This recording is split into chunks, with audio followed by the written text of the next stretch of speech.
నిన్నటి రోజున మా వ్యవసాయ శాఖ మంత్రి గారు తెలంగాణ రైతాంగానికి ఈ యాసంగిలో వరి పంట వేయకుండా ఇతర పంటలు వేయండి. కారణం ఏమిటంటే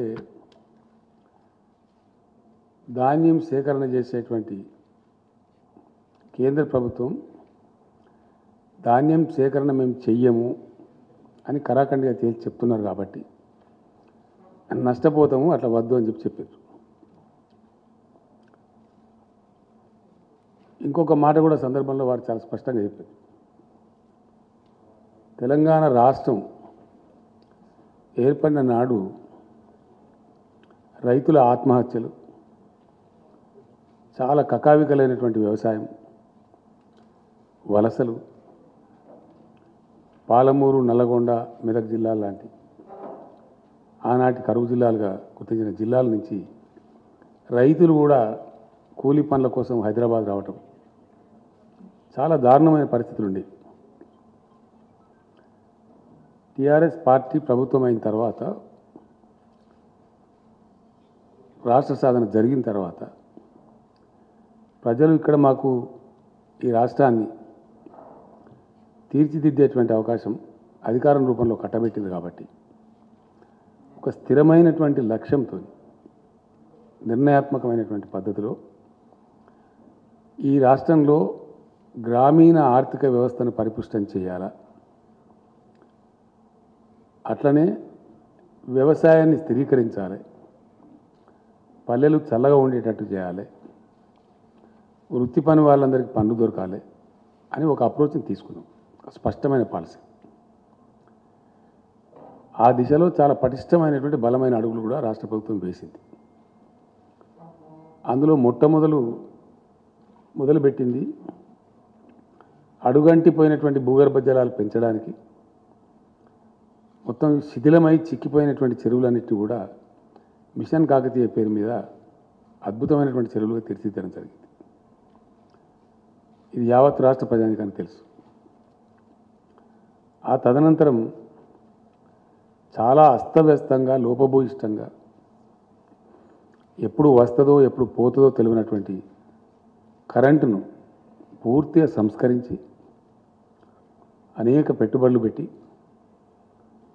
24 గంటలు అన్ని రంగాలకు భారతదేశంలో మరే రాష్ట్రంలో లేని విధంగా వ్యవసాయానికి కూడా 24 hours clean power supply, very clean power, standard power, quality పవర్ను కూడా సప్లై చేసినాం. అది మాత్రమే సరిపోదు అనే ఆలోచనతో పెట్టుబడులకు కూడా చిన్న చిన్న రైతాంగం, ఇక 93% పైబడి సన్న చిన్నకారు రైతున్నారు కాబట్టి ప్రపంచంలో ఎక్కడ లేదు, ఇండియాలో కాదు, రైతు బంధు అనేటువంటి పథకాన్ని తెచ్చి మొదట పంటకు 4,000తో ప్రారంభించి దాన్ని 5,000కు పెంచి ఎకరానికి 10,000 రూపాయలు పెట్టుబడి కోసం ఒక సంవత్సరంలో ఇచ్చే ప్రభుత్వం ఒకటే ఒక ప్రభుత్వం ఇండియాలో, తెలంగాణ ప్రభుత్వం.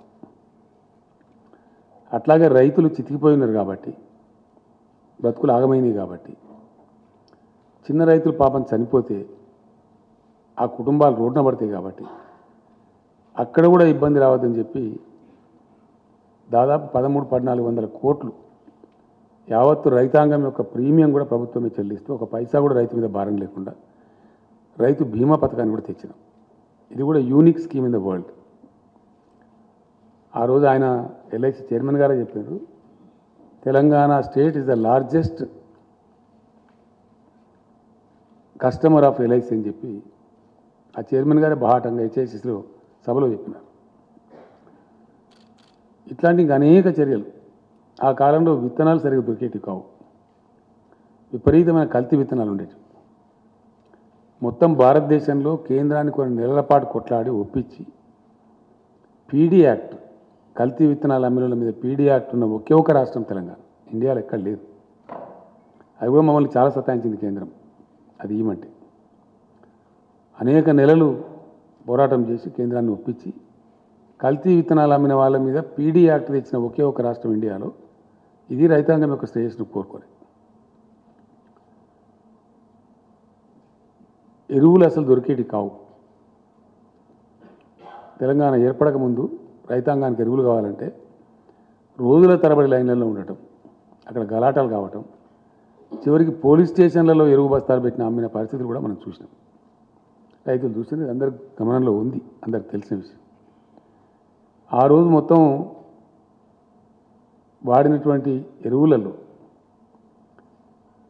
ఈరోజు 3 ఫోల్డ్స్ పెరిగిపోయింది. అప్పటికిప్పటికి 3 రెట్లు ఎక్కువ పెరిగింది.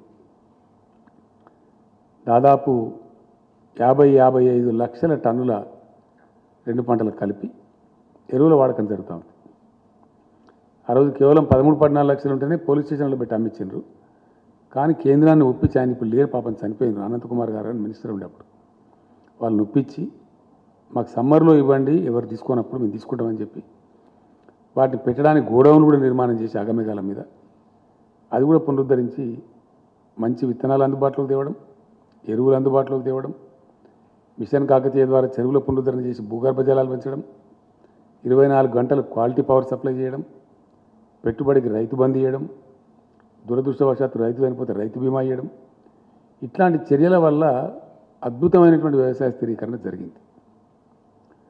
జరిగి దాని మీద ఈరోజు కరోనా లాంటి విపత్కర పరిస్థితి వస్తే 100% ధాన్యాన్ని ప్రతి గ్రామంలో దాదాపు 6,000 పైచీలకు కొనుగోలు కేంద్రాలు ఏర్పాటు చేసి రైతులు మార్కెట్కు రాకుండా, ఒక దగ్గర జమ కాకుండా నెలల తరబడి, అనేక నెలల తరబడి ధాన్యాన్ని కూడా సంపూర్ణంగా కొనుగోలు చేసిన ఒకే ఒక్క రాష్ట్రం ఇండియాలో ఇలా తెలంగాణ. అంటే రైతులను కడుపులో పెట్టుకొని వాళ్ళని సాధాలని, వాళ్ళని ఒక లైన్లో పెట్టాలని అద్భుతమైనటువంటి కృషి చేసి లైనప్ చేసింది టీఆర్ఎస్ గవర్నమెంట్. ఇది జరిగిన చరిత్ర మీకు తెలుసు, అందరికీ తెలుసు, ప్రజలకు కూడా తెలుసు. అందరు రైతుల స్వానుభవంలో ఉన్నటువంటి మాట ఇది, వాళ్ళ సొంత అనుభవంలో ఉన్న మాట. గత 7 ఏళ్ల కింద ఎట్లా ఉండే, ఈరోజు ఎట్లా ఉన్నది ప్రతి రైతుని ఎవరిని నాకు చెప్తారు. ఇది జరిగింది. ఈ సందర్భంలో ఒక మాట ఇక్కడ చెప్పాల్సిన అక్కర్నది. భారత రాజ్యాంగ నిర్మాతలు ఆహార కొరత దేశంలో సంభవించినప్పుడు ప్రజలకు ఆహార కొరత రాకుండా చూసేటువంటి బాధ్యతను కేంద్రం మీద పెట్టారు. అందులో నుంచి పుట్టుకొచ్చిందే Food Corporation of India. Food Corporation of ఇండియాకు దేశవ్యాప్తంగా ఆల్మోస్ట్ అన్ని, దేశంలో ఎన్ని తాలూకా సెంటర్లు ఉన్నాయో అన్ని తాలూకా సెంటర్లలో సైంటిఫిక్ గోడౌన్స్ ఉంటాయి. నెలల తరబడి, సంవత్సరాల తరబడి ధాన్యం నిల్వ చేయాల్సి వచ్చినా నిల్వ చేసేటువంటి సదుపాయం ఉండేది ఓన్లీ కేంద్ర ప్రభుత్వం దగ్గర, అది కూడా ఎఫ్సీఐ దగ్గర. తప్పిస్తే ఏ రాష్ట్రం దగ్గర కూడా ఉండదు, ఆ అవకాశమే ఉండదు. ఇండియాలో ఉండే ఏ రాష్ట్రం దగ్గర కూడా ధాన్యం నిల్వ చేసేటువంటి గోడౌన్స్ ఉండవు. ఉన్న కొద్ది రోజుల కోసమే ఉంటాయి తప్ప సైంటిఫిక్ గోడౌన్స్ ఉండవు. సైంటిఫిక్ గోడౌన్స్ ఇంటర్నేషనల్ స్టాండర్డ్లో కలిగి ఉన్న ఒకటే ఒక సంస్థ భారత ఆహార సంస్థ, that is food Corporation of India. ఎందుకంటే ఎక్స్పోర్ట్ చేయాలన్నా without seeking any permission from anybody కేంద్రం చేయగలదు. లేదు ఇథనాల్ లాంటి ప్రత్యామ్నాయ వాడకానికి పంపాలన్నా కేంద్రం డెసిషన్ తీసుకొని పంపగలదు. ఈ అధికారాలు ఇవి కూడా ఏ రాష్ట్ర ప్రభుత్వానికి కూడా లేవు, అట్లానే తెలంగాణ ప్రభుత్వానికి కూడా లేవు. ఇది కూడా స్పష్టం. అంటే రాష్ట్రం, దేశంలో కరువు కాటకం, అతివృష్టి, అనావృష్టి వచ్చినప్పుడు ఫుడ్ సప్లైకి దోకా లేకుండా చేయాలి. కాబట్టి చాలా పెద్ద జనాభా ఉన్న దేశం కాబట్టి ఈ బాధ్యత కేంద్రం మీదనే ఉంది, రాష్ట్రాల మీద లేదు. ఇక్కడ ఓ రాష్ట్రంలో బాగుండొచ్చు, ఓ రాష్ట్రంలో బాగా లేకపోవచ్చు. బ్యాలెన్స్ చేసేటువంటి అధికారం కేంద్రానికి పెట్టిండ్రు, అది వాళ్ళ దగ్గరనే ఉంది. ఇప్పుడు ఏం జరుగుతూ ఉంది దేశంలో అంటే చాలా విచిత్రంగా, ఇప్పుడు ఉన్నటువంటి కేంద్ర ప్రభుత్వం తన బాధ్యతను విస్మరిస్తూ పూర్తి బాధ్యత రాహిత్యంగా మేము ధాన్యం తీసుకోము అని కాలికి పెడితే మెడకు పెడితే పెట్టేటువంటి మెలికలు తిప్పుతూ ఉంది. దీని మీద అధికారులు, సివిల్ సప్లై శాఖ మంత్రి గారు, ఇండస్ట్రీస్ మినిస్టర్ గారు, ఇంకా అనేక పనుల నిమిత్తం వెళ్తూ ఈ పని మీద కూడా అగ్రికల్చర్ మినిస్టర్ గారు చాలా ట్రిప్పులు ఢిల్లీకి చేసినాం, చాలా కన్ఫ్యూజ్ చేసినారు. వాళ్ళు ఎంఓయూ చేస్తారు, ఎఫ్సిఐ, కేంద్ర ప్రభుత్వం నిరాకరిస్తుంది. ఇప్పుడు మీకు ఇచ్చిన కాగితాలలో ఉన్నాయి, మీకు ఇచ్చిన క్లియర్ సెట్స్ ఇచ్చిన 5 సెట్స్ ఇచ్చినాం మీకు. ఇప్పుడు దానిలో రకరకాలుగా కాలుకు పెడితే మెడకు పెడితే కాలుకు ఎంత కూడా పెట్టడం జరుగుతూ ఉంది. ధాన్యం తీసుకోము అని చెప్పి నిరాకరిస్తున్నారు. రాష్ట్రాలు ఏం చేయలేవు, ధాన్యాన్ని తీసుకుని ఎక్కడ పెట్టాలి? రాష్ట్రం పెట్టే వ్యవస్థ లేదు, ఎక్స్పోర్ట్ చేసే అధికారం లేదు, మళ్ళీ కేంద్రం దగ్గర పోవాలా. ఆ నిల్వలు పెట్టేటువంటి గోడౌన్స్ లేవు. కాబట్టి రాష్ట్రం ఏం చేయజాలదు. చరిత్ర మొత్తం చూస్తే కూడా మనం మొత్తం స్వతంత్రం వచ్చిన కానీ చెప్పేదాకా గతంలో మీ అందరు గుర్తుండే ఉంటుంది లెవీ బియ్యం సేకరణ అనేది. అప్పుడు ఆహారం ధాన్యం తక్కువ ఉన్నప్పుడు రైతు వేరే చోట అమ్ముకుంటా అంటే అమ్ముకొని ఇవ్వకుండా కూడా బలవంత పెట్టి లెవీ సేకరణ అని చెప్పి చేసేది. ఖచ్చితంగా ప్రతి రైతు ప్రతి మిల్లర్ ఇంత ఇవ్వాలని చెప్పి చేసేది ఒక కాలంలో. ఇప్పుడు ఆ బాధ్యత కేంద్రం మీదనే ఉంటుంది. మొన్న ఈ మధ్య దాదాపు నెల రోజుల క్రితం ఎంత కొంచెం చిక్కు వస్తున్నదని చెప్పి తెలిస్తే నేనే స్వయంగా ఢిల్లీకి వెళ్ళి ఆ సంబంధిత శాఖ మంత్రి గారిని కలిసి మాట్లాడడం జరిగింది. ఎఫ్సిఐ ఎంఓయూ చేయడం మీరు నిరాకరించడం మరి ఇది సరైన పద్ధతి కాదు కదా. ఒక సంవత్సరం టార్గెట్ మీరు ఎంత తీసుకుంటారో చెప్పండి మా రాష్ట్రం నుంచి, దాని ప్రకారం మేము రైతులకు కూడా చెప్తాం పంట మార్పిడి చేసుకుంటామని చెప్పినాం. ఆ పంట మార్పిడి చేయించండి అని నాతో చెప్పిండు. ఆయన నాతో చెప్పడానికి మీకు ఇచ్చిన సెట్స్లో కూడా ఉంది 3 times క్లియర్గా పంట మార్పిడి చేయించండి, పంట మార్చండి, మార్చిన పంట రైతులు వేస్తే వాళ్ళకి ఇన్సెంటివ్ కూడా ఇవ్వండి అని చెప్పి కూడా రాశారు. క్లియర్ మీకు ఇచ్చిన సెట్స్లో ఉంది, తీసుకోమని చెప్పి. ఇక్కడ ఇంకో విచిత్రమైన పరిస్థితి ఏంటంటే ఈ బియ్యం దీనికి ఒక చిన్న కథ ఉన్నది. ఇది ప్రజలకు తెలియాలి కాబట్టి నేను చెప్తాను. ఏంది కథ అంటే వర్షాకాలంలో పండే పంటనేమో తక్కువ టెంపరేచర్ ఉన్నప్పుడు పంట చేతికి వస్తుంది. అప్పుడు దానికి నూకలు కావు, మిల్లర్స్ కూడా ప్రాబ్లం ఉండదు. తెలంగాణ ప్రాంతంలో యాసంగిలో పండే పంట ఏదైతే ఉంటుందో అది ఫిబ్రవరి 20 తర్వాత ఫ్లవరింగ్ అంటే ఈంతేనే ధాన్యం వస్తుంది, లేకపోతే తాళైపోతుంది. ఫిబ్రవరి 20 తర్వాత న్యాచురల్గా మన దగ్గర టెంపరేచర్స్ పెరుగుతాయి. మార్చ్ ఏప్రిల్ దాకా వరి కోతలు జరుగుతాయి. అప్పుడు 35 degrees దాటిపోతుంది. అప్పుడు ఏమైందంటే నూక అయిపోతుంది. ఆ నూక కావద్దు, ఎక్స్పెక్టెడ్ అవుట్టర్న్ రావాలి అంటే దేశంలో కొన్ని రాష్ట్రాలలో బాయిల్డ్ రైస్ వినియోగం ఉంది కాబట్టి దాన్ని బాయిల్ చేసి మిల్లర్స్ తయారు చేసి ఇస్తారు. పబ్లిక్ డిస్ట్రిబ్యూషన్ సిస్టమ్ కింద కంట్రోల్ బియ్యం ఇచ్చేది ఏది ఉంటుందో కేంద్ర ప్రభుత్వమే అన్ని రాష్ట్రాలకు కేటాయిస్తుంది కాబట్టి వాళ్ళు బాయిల్డ్ రైస్ తీసుకునేది యథావిధిగా రాష్ట్రాలకు పంపించి వాళ్ళు దాన్ని తీసుకోమని నిరాకరిస్తున్నారు. అంటే తెలంగాణలో యాసంగి వరి పంట అంటే బాయిల్డ్ రైసే, మామూలు రైస్ రాదు. వస్తే చాలా తగ్గిపోతుంది. వర్షాకాలందేమో రా రైస్ వస్తుంది కానీ దీనిలో రాదు. యాసంగిలో వరి పంట అంటే డెఫినెట్గా బాయిల్ చేయాల్సి వస్తుంది మ్యాక్సిమం.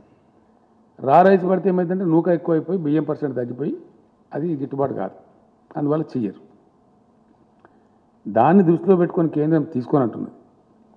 గత సంవత్సరం ఏం చేసినారు మీకు ఇచ్చిన దానిలో ఉంది, మీరు 80% బాయిల్డ్ రైస్ చేయండి, 20% మామూలు రైస్ చేయండి, మేము తీసుకుంటాం, అన్లిమిటెడ్ క్వాంటిటీ తీసుకుంటామని చెప్పి ఇక్కడ ఉండబడే ఎఫ్సిఐ జనరల్ మేనేజర్ ఆయన మన సివిల్ సప్లైస్ కమిషనర్ గారికి లెటర్ ఇచ్చాడు. 50 లక్షల టన్నుల బాయిల్డ్ రైస్కు ఒప్పందం చేసి ఇచ్చారు. ఆ లెటర్ కూడా ఉంది, మీకు ఇచ్చిన దానిలో ఉంది.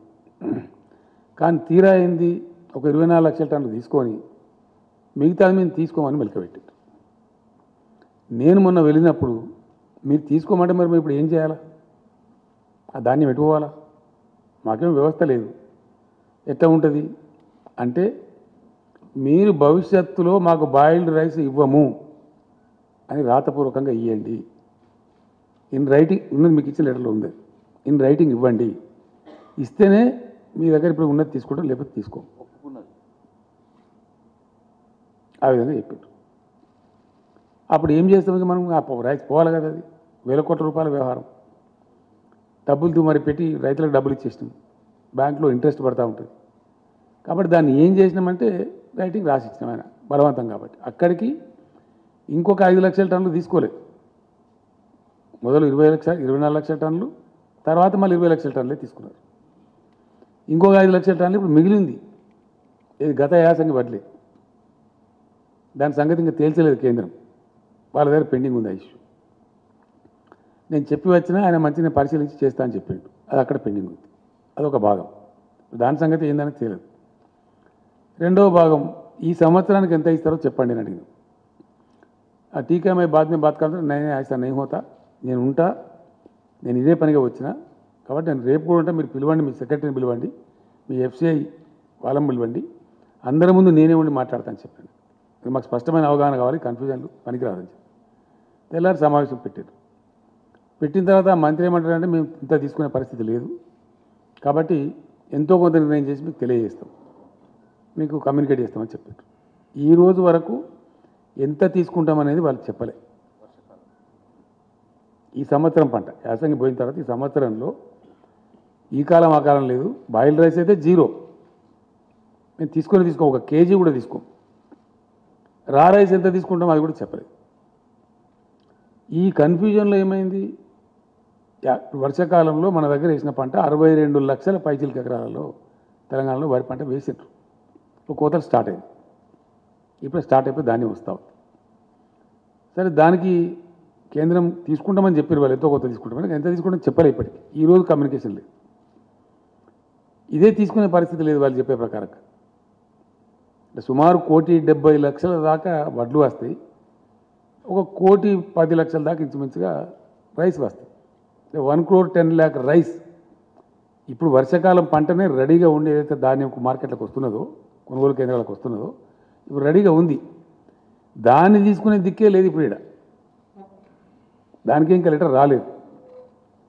నేను మొన్న కూడా 3 days బ్యాక్ కూడా 4 days బ్యాక్ కూడా ఆ మంత్రి గారికి ఫోన్ చేస్తే నేను విదేశాలకు పోయినా, నేను లేకుంటుంది, మీకు 1-2 daysలో చెప్పేస్తాను. చెప్పలే, ఆయన సమాధానం లేదు. లేకపోగా ఏం చేసిండ్రు, మీ దగ్గర 62 లక్షల ఎకరాలలో వరి పంట లేనట్టున్నది, శాటిలైట్ పిక్చర్ చూపెడతలేదు అని మనల్ని కించపరిచే మాట మాట్లాడు. నాకు కోపం వచ్చి నేను చెప్పిన, ఇదేం పద్ధతి అండి, మీరు తీసుకోమని చెప్పండి, తీసుకుంటామని చెప్పండి. ఒక రాష్ట్ర ప్రభుత్వంగా మేము లేని వారిని ఉన్నట్టు చెప్తామా? అటువంటి అక్రమాకి ఏముంటుంది?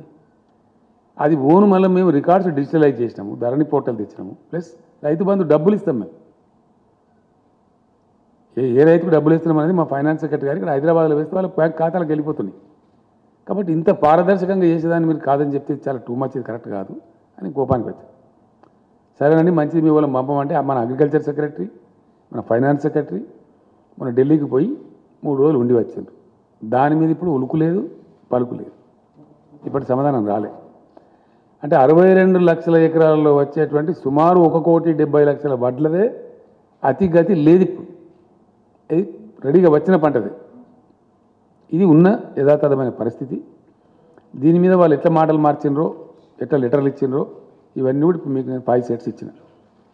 దానిలో హైలైట్ కూడా చేసినాం మేము. ఎస్, వస్తుంది ఇప్పుడు ఆటోమేటిక్గా. దానికే ఇప్పుడు ఏం లేదు. ఇది ఈ విధంగా ఉంది. ఈ విధంగా ఉన్నటువంటి దాన్ని ఇదే ఒక ఇబ్బంది ఉంది, ఒక సమస్యాత్మకంగా ఉంది. ఇది ఏం తేలాలని చెప్తే మనం ఇటీవల శాసనసభ సమావేశం జరిగినప్పుడు కూడా దాంట్లో కూడా నేను స్పష్టంగా చెప్పాను రైతాంగానికి. ఇదంతా ఇప్పుడు మీకు చెప్పిన సబ్జెక్ట్ అంతా చెప్తూ నవంబర్లో మొదటి వారంలో కానీ రెండో వారంలో కానీ ప్రకటిస్తారు, ప్రభుత్వం ప్రకటిస్తుంది. యాసంగిలో ఏ పంటలు వేసుకోవడం ఉత్తమం అనే మాట చెప్తామని చెప్పాను. అక్కడి నుంచి సమాధానం లేదు ఒకటి. రెండోది బాయిల్డ్ రైస్ అయితే తీసుకోమని చెప్పాను, 2 స్పష్టంగా ఉంది. కాబట్టి వరి పంట వేస్తే ఏమవుతుంది, రైతులు నష్టపోతారు, అది అమ్ముడు పోదు. రాష్ట్ర ప్రభుత్వం కొనుగోలు చేయజాలదు, బికాస్ కేంద్రం తీసుకోదు. కాబట్టి రాష్ట్ర ప్రభుత్వం తీసుకొని ఏం చేయాలా, తీసుకోజాలన్నప్పుడు ఎటువాలం అది పోదు. దానికి బదులుగా మేము గతంలో 15-20 రోజుల నుంచి 30 రోజుల నుంచి నేను 2-3 times నేను మినిస్టర్ గారు అంతా రివ్యూలు చేసి ఏ పంటలు వేయడానికి అనుకూలంగా ఉంటుంది శాస్త్రవేత్తలను పిలిపించి, అగ్రికల్చర్ యూనివర్సిటీని పిలిపించి మాట్లాడి కొన్ని రకాల సీడ్స్ మన దగ్గర లేకపోతే కూడా దాన్ని తెప్పించినాం.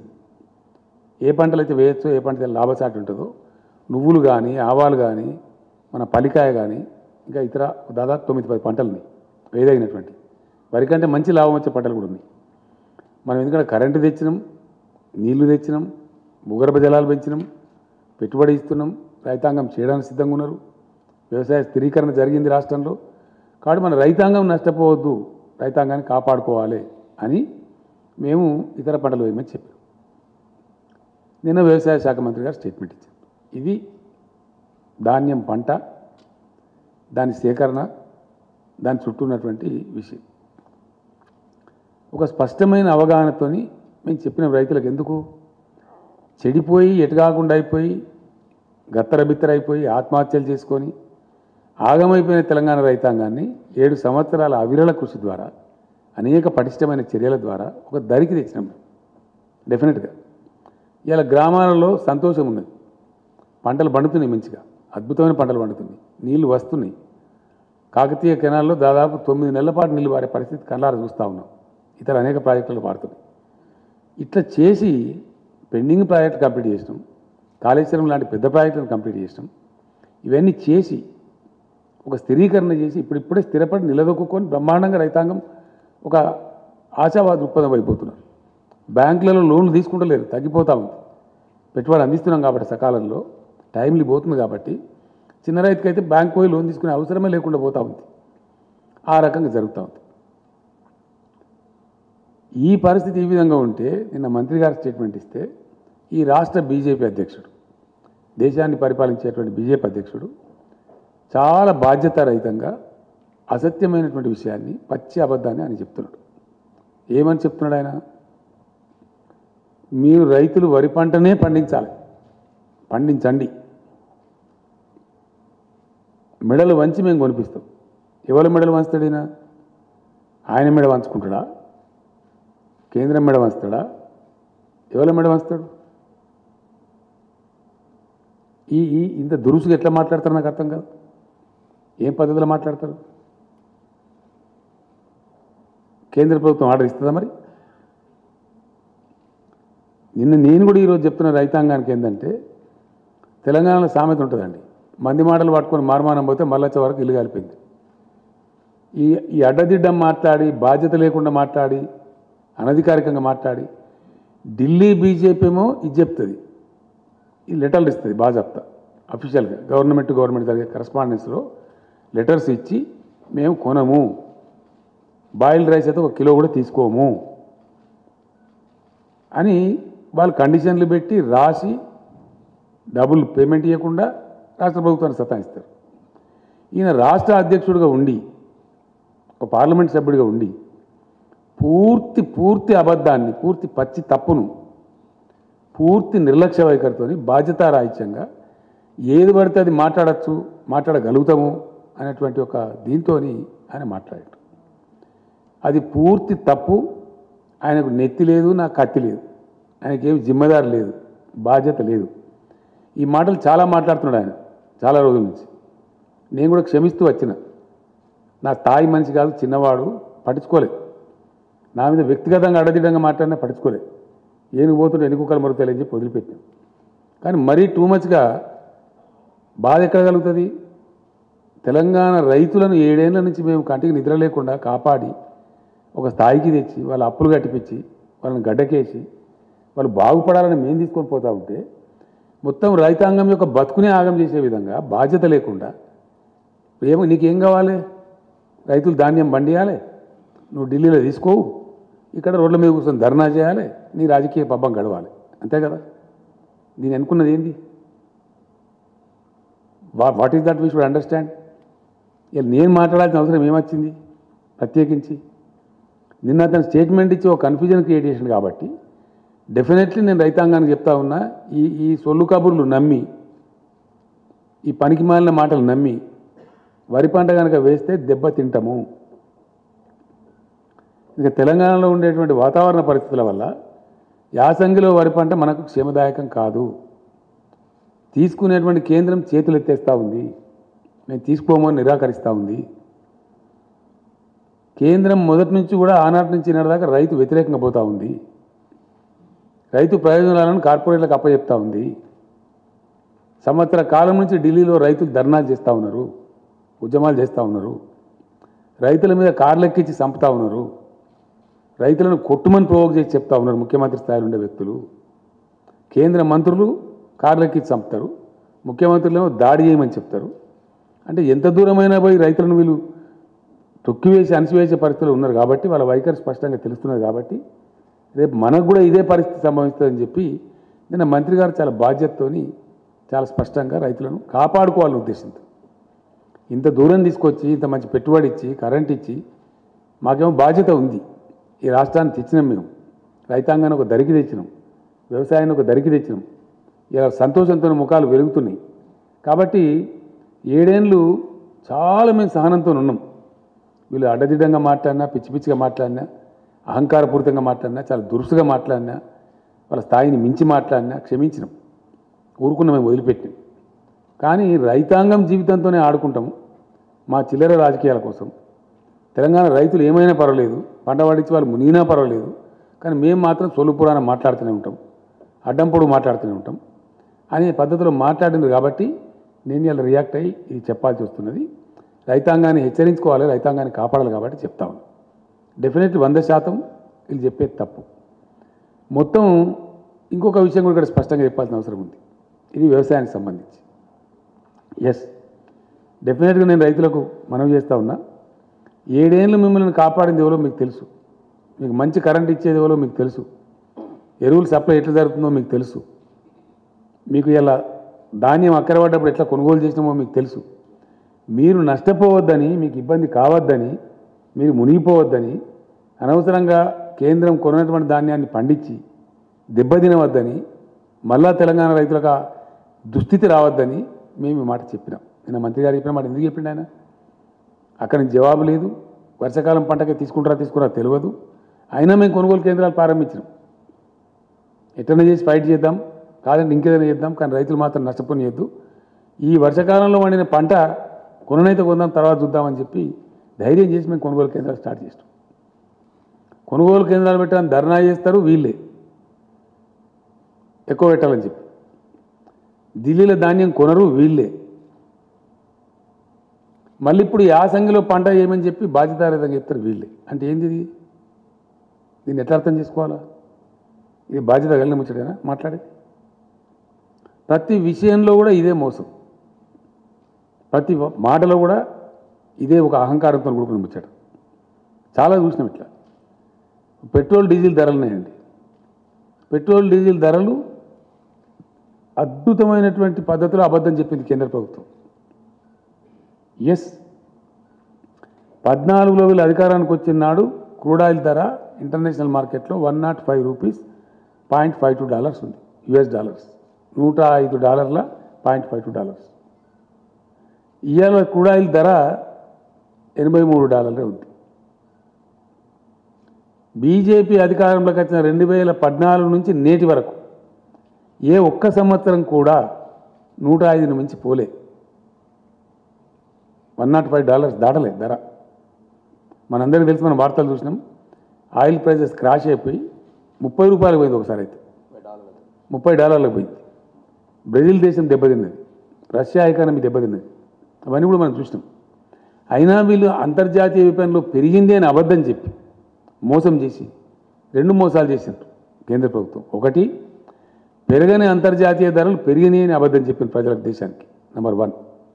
నెంబర్ 2, పెంచే పద్ధతి వాస్తవానికి ఏంటంటే సుంకం పెంచాలి, అది పెంచకుండా దాన్ని సెస్ రూపంలో కన్వర్ట్ చేసిండ్రు రాష్ట్రాల వాటా ఎగ్గొట్టడానికి. ట్యాక్స్ రూపంలో కలెక్ట్ చేస్తే, ట్యాక్స్ పెంచి చేస్తేనేమో ఆటోమేటిక్గా డివైజ్ పూల్లోకి పోతుంది. రాష్ట్రాలకు 41% వాటా ఇవ్వాలి.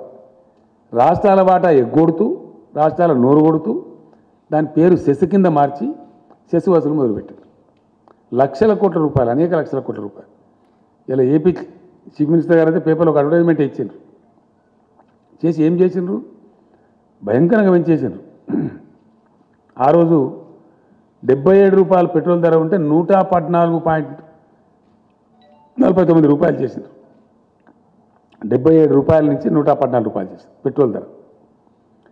డీజిల్ ధర $68 ఉంటే $107 చేసింది, $107.40 చేసి ఈ పెరుగుదల మీద వచ్చిన మొత్తం డబ్బు రాష్ట్రాల నోరుగొట్టి వాళ్ళే తీసేసుకున్నారు. సెస్ రూపంలో మార్చేసి, ట్యాక్స్ రూపంలో పెట్టకుండా.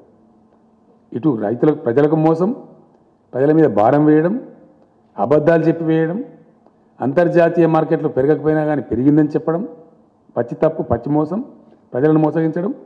రెండవది, రాష్ట్రాల వాటా ఎగ్గొట్టడం సెస్ రూపంలోకి మార్చి. ఈ 2 పనులు చేసి పెంచి ఇప్పుడు ఏం జరిగింది?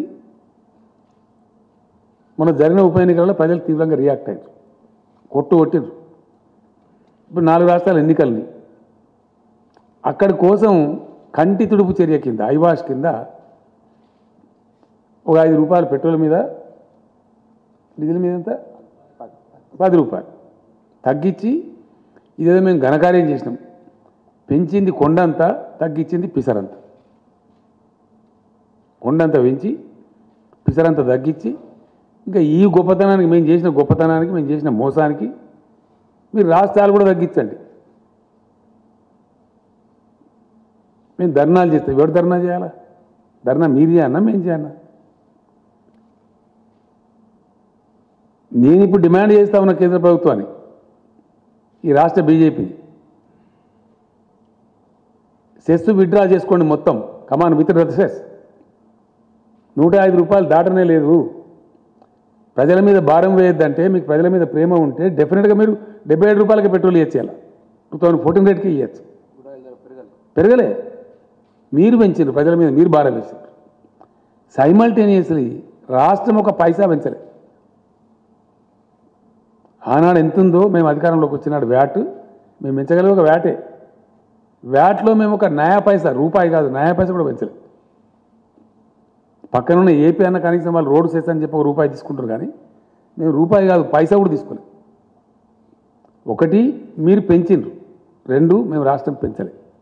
ఇలా మమ్మల్ని తగ్గించి మనం ఎట్లా మాట్లాడుతావు? ఏ నైతికతతో మాట్లాడతావు?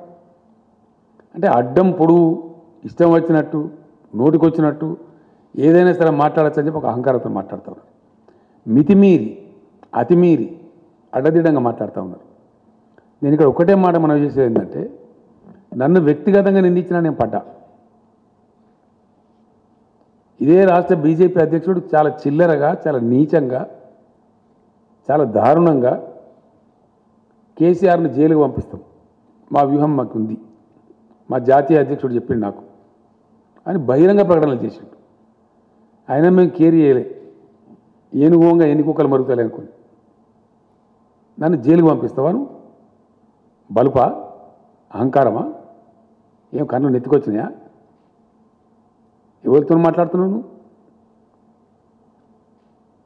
ఇంత అహంకారం ఏంది నాకు అర్థం కాదు. తప్పులు చేసేది మీరు, ప్రజల మీద భారం వేసేది మీరు, రైతులను మోసం చేసేది మీరు, రైతులు పండించే ధాన్యాన్ని కొనంది మీరు. మీ అసమర్థతను, మీ తెలివి తక్కువతనాన్ని, మీకు పరిపాలించలేని శక్తి లేనితనాన్ని ఇలా రాష్ట్రాల మీద రుద్ది రాష్ట్రాల ముఖ్యమంత్రులను జైలు పంపుతావాను? ముడతావా కేసీఆర్ను? ముట్టి చూడు బిడ్డ, టచ్ చేసి చూడు కేసీఆర్ను. కేసీఆర్ను జైలుకు పంపి నువ్వు ఇక్కడ బతికి బట్టగాడి తిరుగుతా అనుకుంటున్నావా? ఏమి మేము చేతులు ముడుచుకొని కూర్చున్నాం అనుకుంటున్నావా? ఇష్టం వచ్చినట్టు మాట్లాడచ్చునా? ఇష్టం వచ్చిన ప్రచారాలు చేయొచ్చునా? సోషల్ మీడియాలో ప్రచారం, బయట ప్రచారం అన్ని అబద్ధాలు.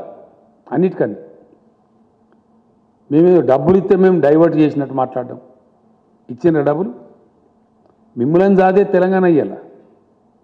అది నేను చెప్తలేను, రిజర్వ్ బ్యాంక్ ఆఫ్ ఇండియా చెప్పింది. It's not my statement. Reserve Bank of India best contributing స్టేట్స్లో the best contributing state is Telangana అని చెప్పింది. మేము ఇచ్చే డబ్బుల మీద మీరు నడుపుతారు ఢిల్లీ, మీరు ఇచ్చే డబ్బుల మీద మేము నడపలేము. మొత్తం మీద ఈ 7 ఏళ్లలో, గతించిన 7 ఏళ్ల కాలంలో రాష్ట్రానికి కేంద్రం నుంచి వచ్చిన సొమ్ము కేవలం 42,000 కోట్ల రూపాయలు. Only 42,000 crores. అది అన్ని రాష్ట్రాలకు వచ్చినట్టు మనకు వచ్చింది. మెయిన్గా దానిలో 2-3 స్కీమ్లే ఉంటాయి. ఒకటి నరేగా, రెండవది NRHM, national rural health machine, మూడవది సర్వశిక్ష అభియాన్ అని ఎడ్యుకేషన్. ఇంతకు మించి రావు డబ్బులు. ఒక్కరోజు కూడా ₹1 ఇవ్వలేదు.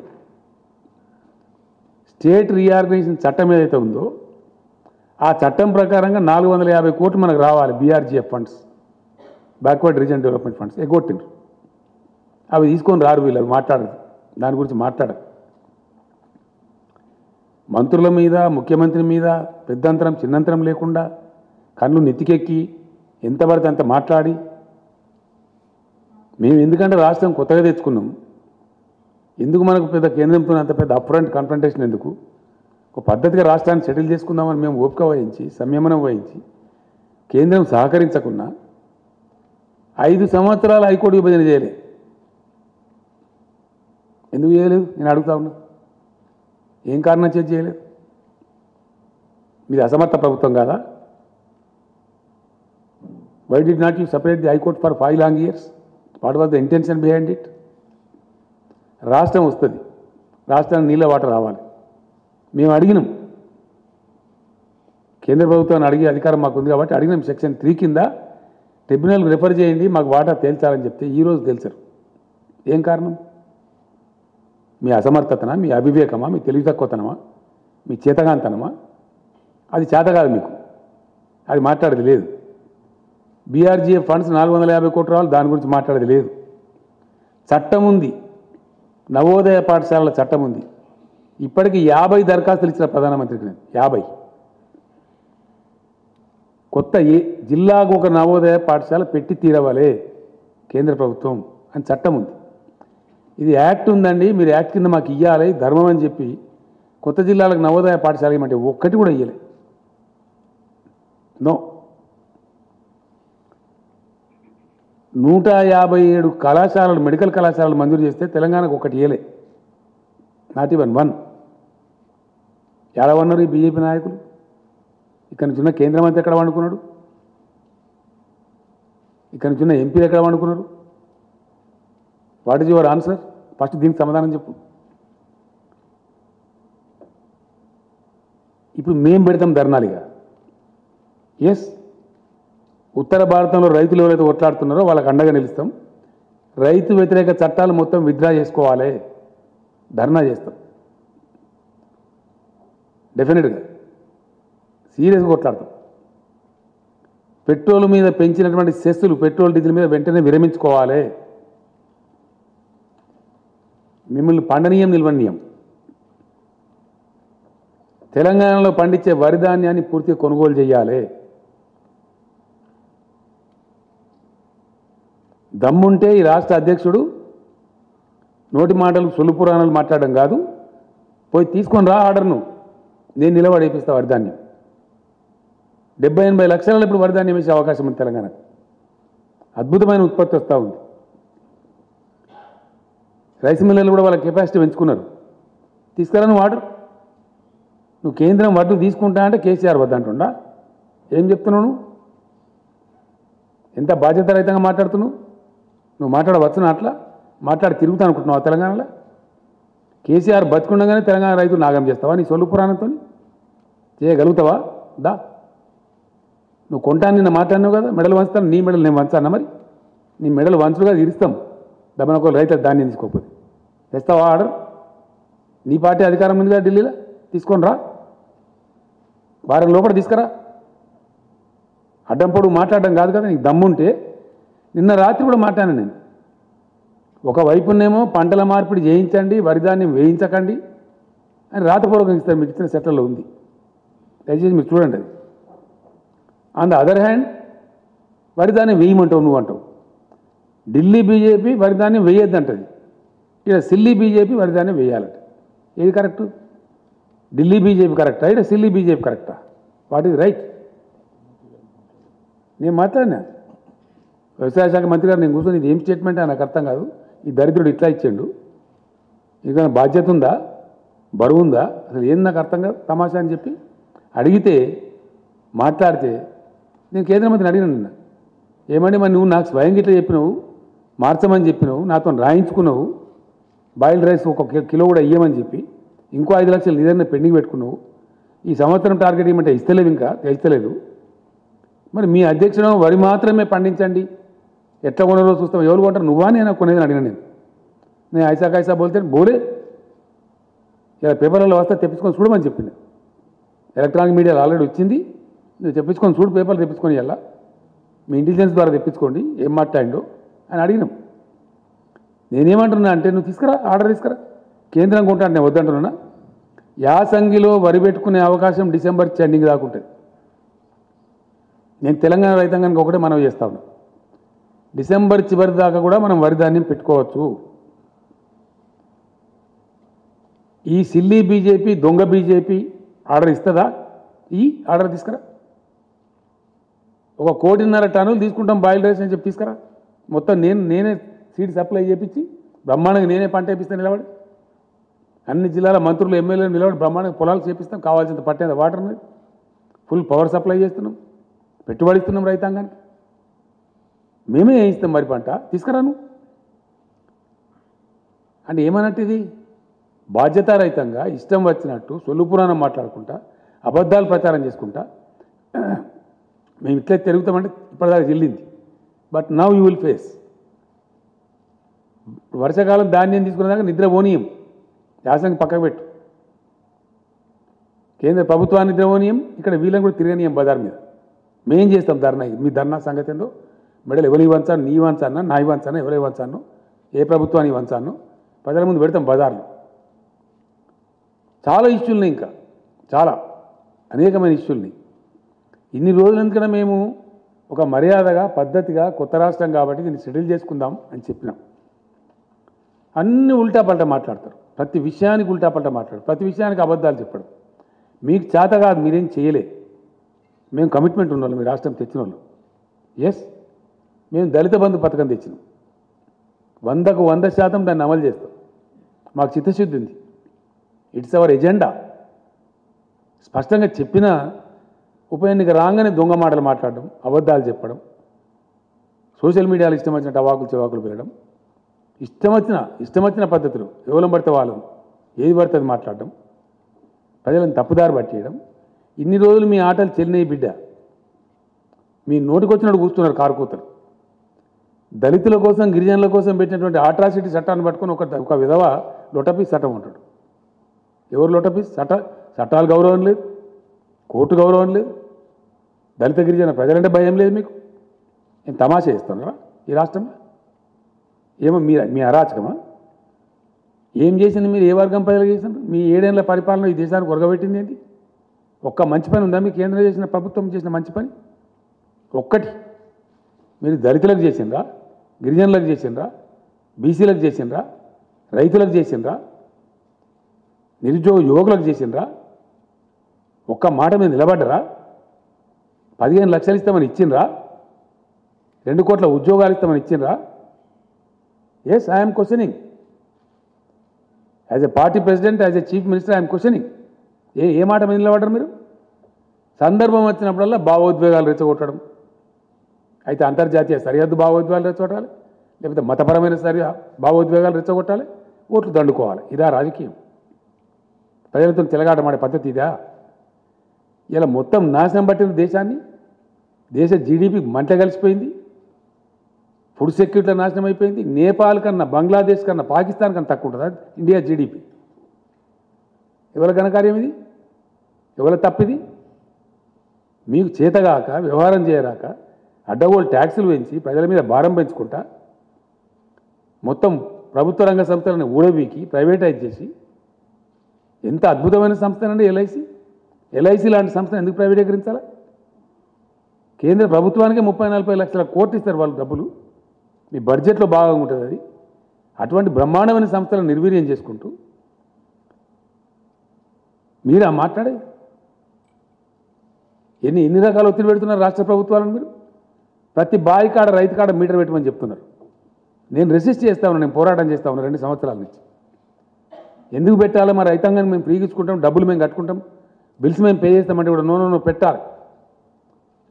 లేకపోతే ఆర్ఈసీ ద్వారా, పిఎఫ్సి ద్వారా మీకు వచ్చే రుణాలు బంద్ చేయిస్తాం అని బ్లాక్మెయిల్ చేస్తాం. ఇవన్నీ వాస్తవాలు.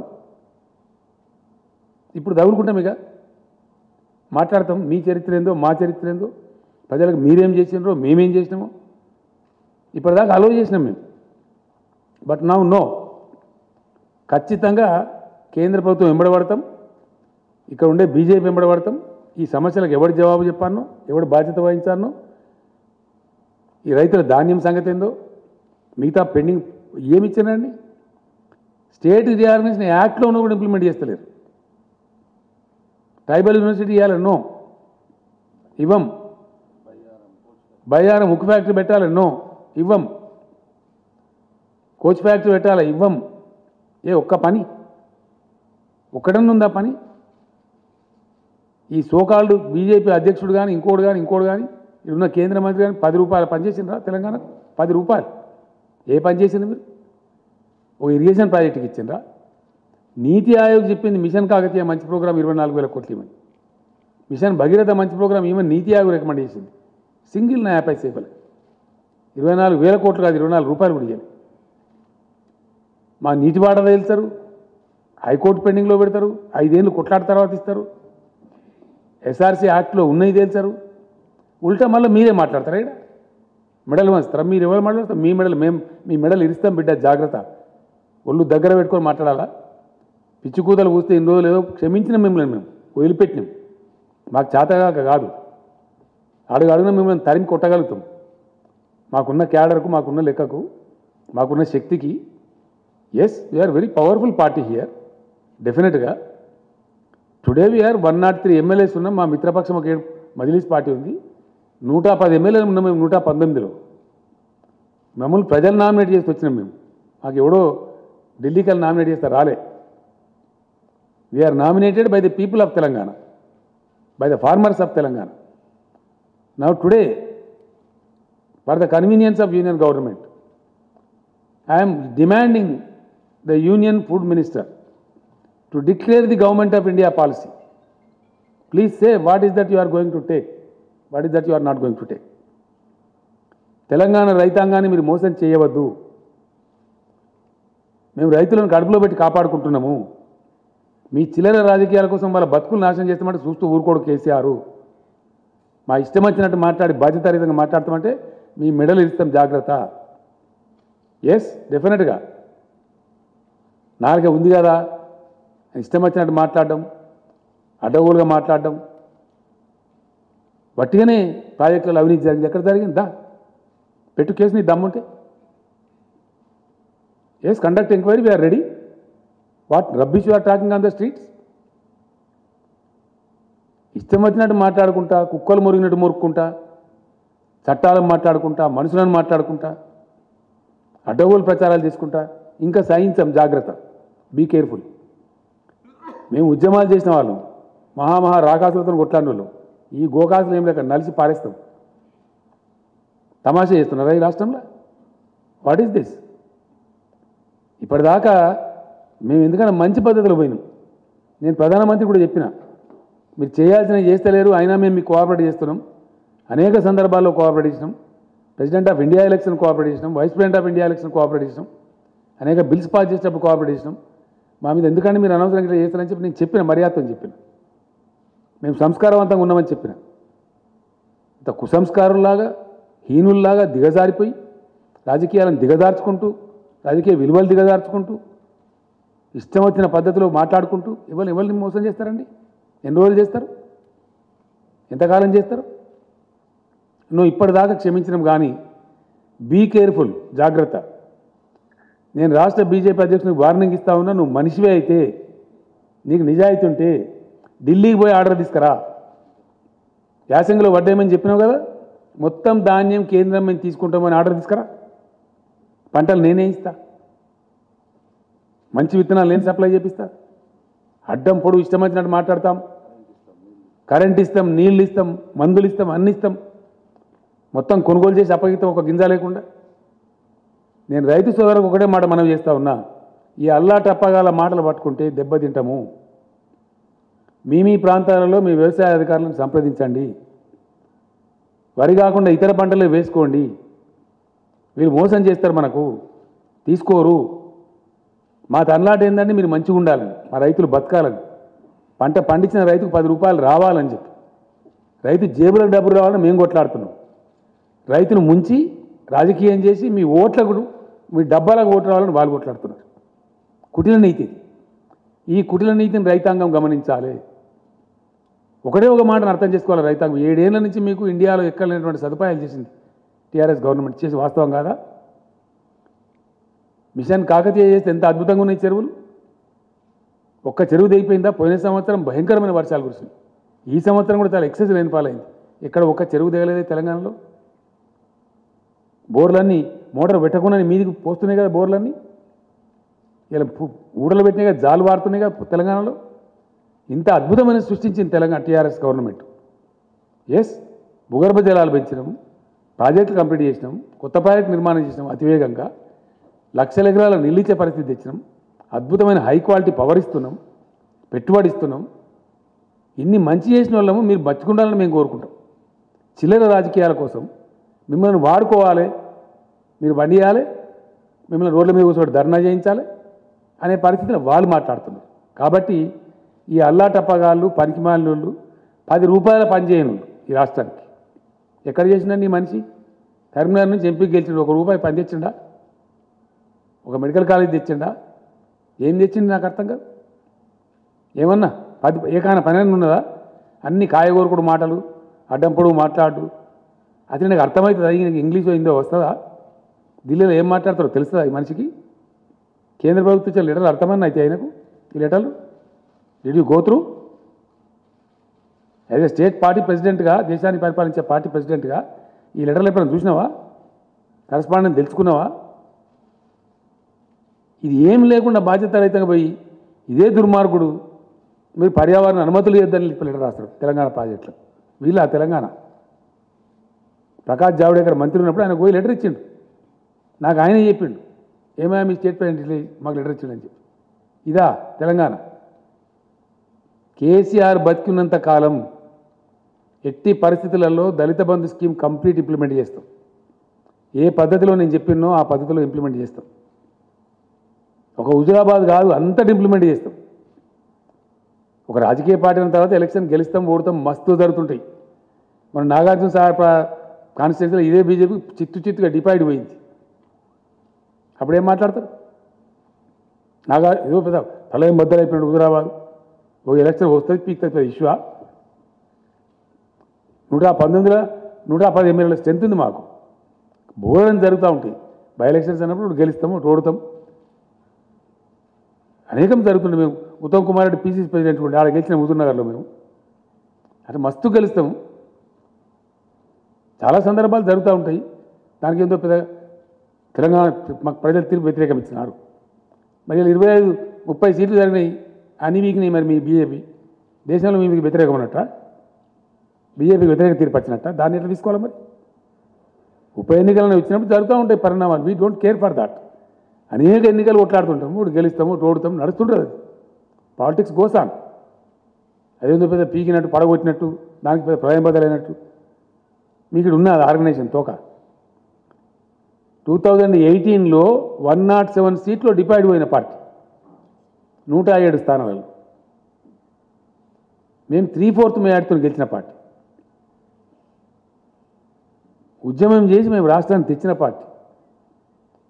పబ్లిక్ రిప్రజెంటేటివ్స్ అతి ఎక్కువ కలిగి ఉన్న పార్టీ మేము. ఇన్ని రోజులు మీరు మాట్లాడితే కుక్కలు మరుగుతాయి, పోనీ ఏనుగు ఎన్ని కుక్కలు మరుగాయని క్షమించినాం మేము. ఈ కానుంచి అడ్డదిడ్డంగా మాట్లాడినా, పిచ్చి కూతలు కూసినా మిమ్మల్ని ఎన్ని రకాలుగా చట్టపరంగా చర్యలు తీసుకుంటాం, రోడ్ల మీద నిలబెడతాం, ప్రశ్నిస్తాం. ఎవరి పట్ల పడితే వారి పట్ల అడ్డదిడ్డంగా మాట్లాడితే నాలుగేళ్ళు చీరేస్తాం. జాగ్రత్త. Yes, it is my duty.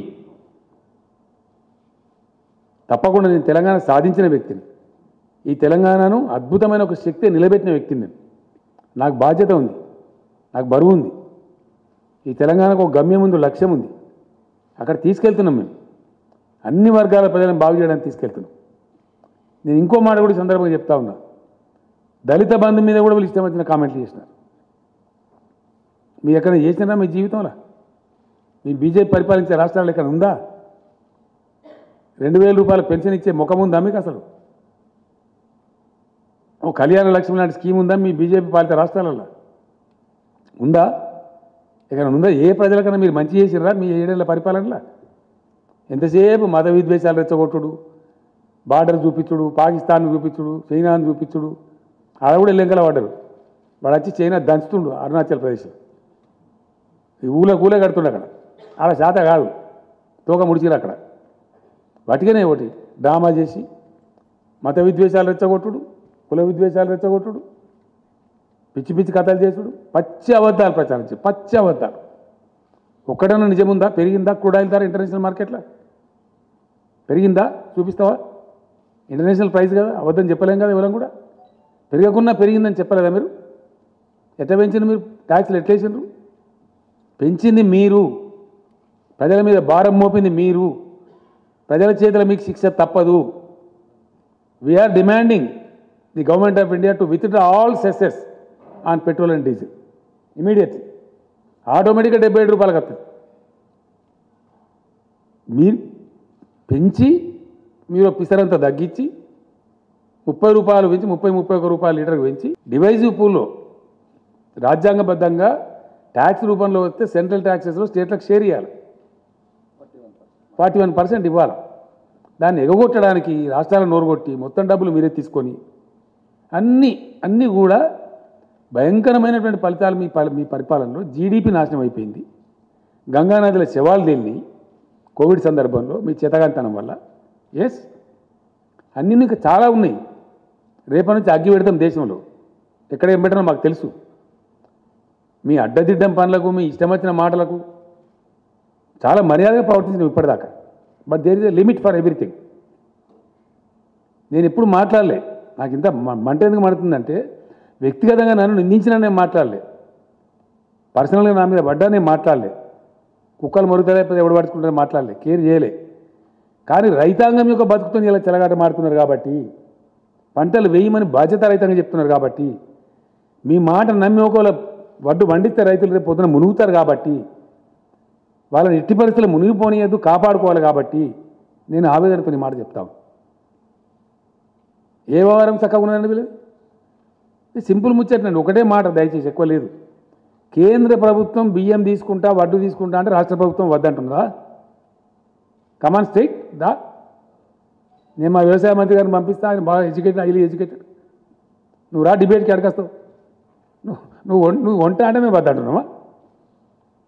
ఇన్ని నీళ్లు తెచ్చి, ఇన్ని ప్రాజెక్టులు కట్టి, ఇంత కరెంటు తెచ్చి, ఇలా రైతాంగం కార్లు కొనుక్కుంటున్నారు ఊళ్ళల్లో. ఊళ్ళు ముఖాలు తెల్లబడ్డాయి. హైదరాబాద్లో కూడా వాపసు పోయి ఇల్లు చదువుకుంటున్నారు ఊళ్ళల్లో, సంతోషపడుతున్నారు. ఒక దరికి వచ్చే తెలంగాణను నీ చిల్లర రాజకీయం కోసం నీ కంపు నోరుతోని ఇష్టం వచ్చినట్టు మాట్లాడి మెడలు వాస్తావు. ఎవరు మెడలు వాస్తావు? నీ మెడ 4 ముక్కలు చేస్తావు అనుకుంటున్నావు. జాగ్రత్త. తెలంగాణ ప్రజల జీవితాలతో చెలగాట మాట్లాడితే ఊకోడు కేసీఆర్. నన్నంటే నేను పడ్డా, కానీ తెలంగాణ రైతులు మోసం చేస్తా, తెలంగాణ రాష్ట్ర ఎకానమీ నాశనం చేస్తా, నో. మేము కడుపు కట్టుకొని, నోరు కట్టుకొని, నీతిమంతంగా, డిసిప్లిన్గా ఫిజికల్ ప్రుడెన్స్ మెయింటైన్ చేసినాం, ఆర్థిక క్రమశిక్షణ పాటించినాం. దానివల్ల రాష్ట్ర ఆర్థిక పరిస్థితి పటిష్టంగా ఉంది. అలా we are number 1 state in the country. ఇది మా డిసిప్లిన్. మీ చేతగాంతనం వల్ల దేశాన్ని నాశనం పట్టించింది మీరు. మీరు వచ్చినాడు 30-40 వేల కోట్ల అప్పు, ఇలా 1,30,000 కోట్ల అప్పు చేసింది మీరు. ఎన్ని 70-80 లక్షల కోట్ల అప్పులు చేశారు ఈ కేంద్ర ప్రభుత్వం. జీడీపీ క్రాస్ చేసిండ్రు, ధరలు పెంచిండ్రు. ఏమైందండి అలా ఫలితం? మీరు పెంచిన పెట్రోల్ ధరల వల్ల ప్రతి ఒక్క వస్తువు బగ్గుమంటుంది. అలా అన్ని నిత్యావసర సరుకులు పెరిగినాయి. ప్రతి ఒక్కటి. ఎరువు బస్తా తీసుకొచ్చి ఆ రైతుకు అమ్మితే దాని మీద ట్రాన్స్పోర్ట్ ఛార్జ్ పెరిగిందని వాళ్ళు ధరలు పెంచుతా ఉన్నారు. పప్పుల ధరలు పెరిగినాయి, ఉప్పుల ధరలు పెరిగినాయి. పెరిగింది ఏదైనా ఉందా అయ్యాలి? వాని ఇవ్వని అనే పరిస్థితి లేదు ప్రజలు. పెట్రోల్ ధర పెరిగింది సార్, మాకు ట్రాన్స్పోర్ట్ ఛార్జ్ పెరిగింది, మేము పెంచుతాం. ఒక్క పెట్రోల్ ధర కాదు, పెట్రోల్ ధర పెంచడం ద్వారా పేద ప్రజల యొక్క జేబులు దోపిడీ చేసి వాళ్ళ కొంపలు ఆర్చింది మీరు. అన్ని నిత్యావసర వర్కులు. అసలు వాస్తవ స్టోరీ ఇట్లుంటే మీరేందో పవిత్రులు అన్నట్టు, మేము చాలా గొప్పోలం అన్నట్టు, మా అంత సిపాయి లేరు అన్నట్టు అడ్డం పొడుగు మాట్లాడడం చాలా జాగ్రత్త. ఇప్పటిదాకా క్షమించినాం, ఇప్పటి నుంచి మాత్రం క్షమించం. కేంద్ర మంత్రి కూడా కిషన్ రెడ్డి కూడా తప్పులు మాట్లాడుతున్న కిషన్ రెడ్డి గారు మంచిది కాదు నీకు. నేను కూడా పనిచేసిన కేంద్ర మంత్రిగా చాలా హుందాగా ఉండాలి, పెద్ద పదవి వచ్చిన అంత గౌరవంగా మాట్లాడాలి. ఈయన మన హుజురాబాద్ ఎలక్షన్లో పోయి కేసీఆర్ఏ బాధ్యుడు అని మాట్లాడుతుంది. అన్ని అబద్ధాలు, పచ్చి అబద్ధాలు. ఈయన అప్పుడు యూపీఏ గవర్నమెంట్లో మంత్రి ఉండే, అప్పుడు చేసిన దానివల్ల మేము ఇప్పుడు పెంచిన ధర అని మాట్లాడుతుంది. ఇదా ఉందా? నిదే లెక్కాచారం చూపిస్తావా? వస్తావా? ప్రతి విషయాన్ని కూడా ఉన్నది లేనట్టు, లేనిది ఉన్నట్టు భ్రమలు కల్పించి పచ్చి అబద్ధాలు చెప్పి ప్రజలను మోసం చేస్తూ ఉన్నారు. వీళ్ళు ఏం మంచి చేయలేదు ఎవరికి కూడా. వీళ్ళు రైతాంగానికి బాగా చేసిండ్రా, గిరిజనులకు బాగా చేసిండ్రా, దళితులకు బాగా చేసిండ్రా, బీసీలకు చేసిండ్రా, నిరుద్యోగ సమస్య తీర్చి ఏం తీర్చినండి ఈ పార్టీ వచ్చి? నాకు అర్థం కాదు. ఎవరు ధరించిండ్రు? ఇంకా ఉల్టా రైతులను దొక్కేయండి, చంపేయండి. బీజేపీ కార్యకర్తల మీటింగ్లు పెట్టి హర్యానా ముఖ్యమంత్రి చెప్తారు, మీరు జైలుకోవడానికి సిద్ధపడండి, బీజేపీ మంత్రి ముఠాలు తయారై రైతులను దాడి చేయండి. ఇదానే మీ పరిపాలన, మీ నీతి? రైతుల మీద కార్లు ఎక్కించి కేంద్ర మంత్రులు పోయి ఇదేనా నీతి? 1 సంవత్సరం నుంచి చేస్తానే రైతులు ధర్నా. అక్కడ మీరు తెచ్చిన దిక్కుమాలిన కార్పొరేట్ చేతులు పెడతామంటే వద్దని చెప్పి మొత్తం మార్కెట్ కమిటీలు రద్దు చేస్తారు వీళ్ళు. రైతుల బతుకుని తీసుకుపోయి కార్పొరేట్ల చేతులు పెడతారు వీళ్ళు. ఎస్, మీది అదే కదా ప్రయత్నం. మీది చెప్పడమేమో తేనె ఊసిన కత్తిలాగా. రైతు ఎక్కడైనా నమ్ముకోవచ్చు, అమ్ముకుంటాడు అనండి. 3 ఎకరాల రైతు 5 ఎకరాల రైతు వచ్చి కర్ణాటకలో తమిళనాడులో అమ్ముతాడా, ఢిల్లీలో కూడా అమ్ముతాడా? సాధ్యమయ్యే పనేనా? అంటే ఇరకబెట్టాలి రైతు. ఈ మోసం చేసి కార్పొరేట్ వాడు ఎంత ధర చెప్తే అంత ధరకు అమ్ముకోవాలి. ఆయన పొలంలో ఆయన జీతగానికి పనిచేయాలి. అగ్రికల్చర్ కార్పొరేటైజేషన్ కోసం చేసిన కుట్ర, భయంకరమైనటువంటి పద్ధతిలో జరుగుతున్న కుట్ర, అన్నిటినీ ఛేదిస్తామని బయట పెడతాం. ఎస్, డెఫినెట్గా రేపు పార్లమెంట్లో కూడా దద్దరిలో చేస్తాం. రాష్ట్ర హక్కుల కోసం కొట్లాడతాం. నీ ధాన్యం సంగతి కూడా పెడతాం రేపు పార్లమెంట్లో. ఇప్పుడు కూడా మేము పెడతాం డెఫినెట్గా. మా కోటా ఏందో నిర్ణయించమని చెప్పి జిల్లా కేంద్రాలలో ధర్నా చేస్తాం. 2600 రైతు కేంద్రాలలో ధర్నా చేస్తాం. అవసరం అనుకుంటే ఆల్ ఎమ్మెల్యేస్ పోయి ఢిల్లీలో ధర్నా చేస్తాం, ఇంక్లూడింగ్ చీఫ్ మినిస్టర్. మొత్తం తెలంగాణ క్యాబినెట్, తెలంగాణ ఎంపీలు, తెలంగాణ ఎమ్మెల్యేలు, ఎమ్మెల్సీలు అందరం కూడా పోయి, ప్రజాప్రతినిధులు, జడ్పీ చైర్మన్లు, స్థానిక సంస్థల చైర్మన్లు అందరం పోయి వేలాది మందిని పోయి వడ్లు కొనమని చెప్పి ధర్నా పెడతాం ఢిల్లీలో. ఇంకో నాటకం ఏంటంటే పంజాబ్లో మొత్తం ధాన్యం సేకరిస్తారండి. కంప్లీట్ 100% ధాన్యం సేకరిస్తారు. తెలంగాణ ధాన్యం ఎందుకు కొన్నారు నేను అడుగుతా ఉన్నా. నీ సమాధానం ఏంటి? ఫస్ట్ దాని సమాధానం చెప్పు. నీ మెడల సంగతి, తోడల సంగతి అట్లా ఉండదు. పంజాబ్లో మొత్తం సేకరించి తెలంగాణ ధాన్యం ఎందుకు సేకరించరు? కారణం ఏంది? కేంద్ర ప్రభుత్వం రాష్ట్రానికి ఒక నీతి ఉంటుందా? కేంద్ర ప్రభుత్వానికి చిత్తశుద్ధి ఉంటే తెలంగాణలో కూడా మొత్తం ధాన్యం సేకరించాలి 100%. ఎందుకు సేకరించరు? తెలంగాణలో ప్రొడక్టివిటీ ఎక్కువ. దేశానికి అన్నం పెడుతుంది తెలంగాణ. ఇవాళ మీ కళ్ళు మండుతున్నాయి. తెలంగాణ రైతులు సంతోషపడితే మీ కడుపులు ఉడికిపోతున్నాయి. కాబట్టి పిచ్చి పిచ్చి ప్రలాపనలు మానుకొని జాగ్రత్తగా మాట్లాడాలా, జాగ్రత్తగా వ్యవహారం చేయాలా. రైతులు కూడా చూస్తాం, ఒక వారం రోజులు చూద్దాం. కేంద్ర ప్రభుత్వం ఒకవేళ ఆర్డర్ ఇస్తుందా? ఇయ్యండి, మేము కూడా డిమాండ్ చేస్తూ ఉన్నాం. అధికారులు మొన్ననే పోయొచ్చారు. నిన్న రాత్రి కూడా నేను మాట్లాడినా. ఒక వారం చూద్దాం, డిసెంబర్ దాకా వేయచ్చు వారి. ఇప్పుడు తొందరపడేసే అవసరం లేదు. నిజంగానే కేంద్రం తీసుకుంటే సంతోషంగా వేద్దాం వారి. కానీ కేంద్రం తీసుకోదు. వాళ్ళు రాయించుకున్నారు మనతోని. No boiled rice from Telangana state అని మీకు ఇచ్చిన సీట్లలో ఉందండి, దయచేసి మీరు చూడండి. స్పెసిఫిక్ ఇచ్చిన కేటగిరీ. ఇంకా ఎఫ్సిఐ మేనేజర్కి ఒక దాంట్లో ఇచ్చారు, బ్యాక్ టు బ్యాక్ ఉంది ఒక దాంట్లో. ఒక సెంటెన్స్ నేను చదివి వినిపిస్తాను మీకు. ఎఫ్సిఐ ఇక్కడ లోకల్ మేనేజర్ గారికి బ్యాక్ టు బ్యాక్ ఉంది. అది మీదే ఉందా కమలాకర్? కాదు, 80-20 ఒకటి ఉంది. అదంతా మోసం చేశాను. ఫైనల్గా చెప్పిన దానిలో ఇది ఇక్కడ ఉందండి, కృషి భవన్ ఇన్ న్యూఢిల్లీ మీకు ఇచ్చిన దానిలో ఉంది. దీనిలో బ్యాక్ పేజీలు ఏముంటుందంటే క్లియర్గా, the general manager Telangana region FCI with a request to take in writing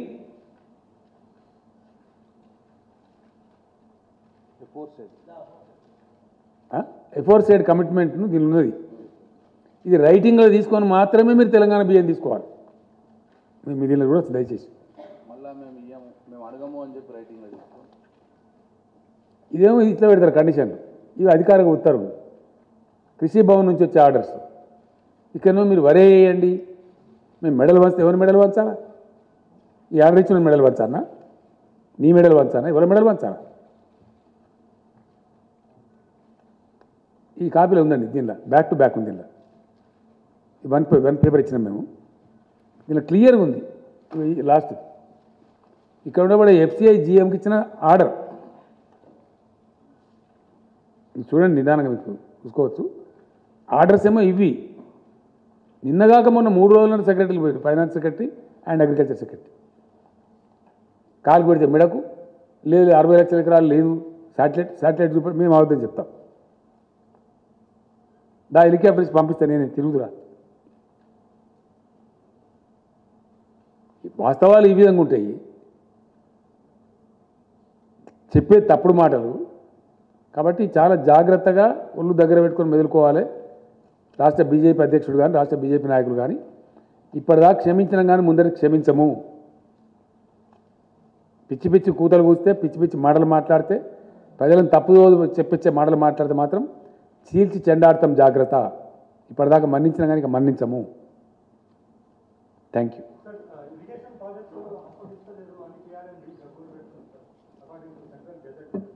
అదో కేఆర్ఎంబి తోక. ఏం కేఆర్ఎంబీ నీకు ఏమైనా ఆర్ట్స్ ఇంట్రెస్ట్ ఉందా బాగా Rahul? Are you supporting KRMB? Are you welcoming KRMB?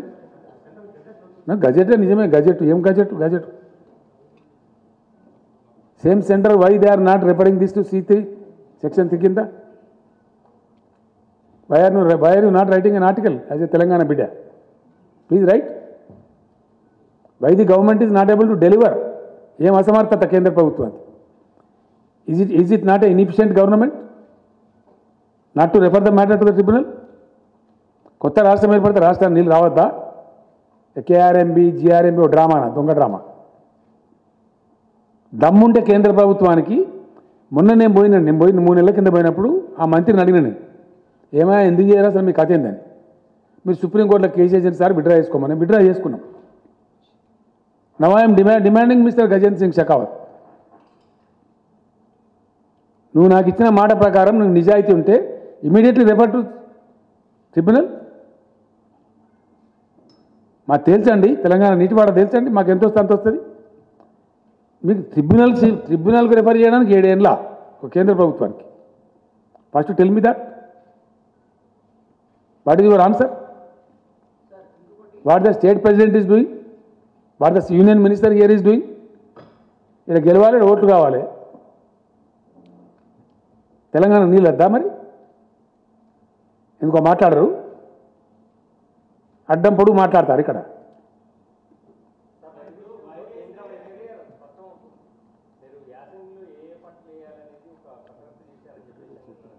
మొత్తం డీటెయిల్స్ అన్ని ఇచ్చిండ్రు, అందరికి ఇచ్చానండి,